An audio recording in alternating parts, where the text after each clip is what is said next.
आपण पाहत आहात लोकप्रबोधन, सर्वसामान्य जनतेचा हक्काचा news channel. Doctor Babasaheb Ambedkar यांनी अस्पृश्य समाज व देशासाठी दिलेल्या भरीव योगदानात एक सुवर्ण पान खानदेशाच्या वाट्याला आलेलं आहे।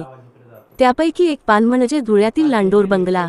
धुळे येथील संदेश भूमी येथे भारतीय बौद्ध महासभेतर्फे संविधान प्रास्ताविकेचे अनावरण। धुळे येथील संदेश भूमी येथे 31 जुलै रोजी भारतीय बौद्ध महासभा व संदेश भूमी कृती समितीच्या संयुक्त विद्यमाने कार्यक्रम उत्साहात पार पडला।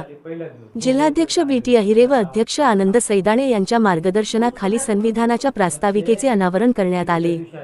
समता सैनिक दलाने पूज्य भंते यांना मानवंदना देत कार्यक्रमाला विशेष रंगत आणली।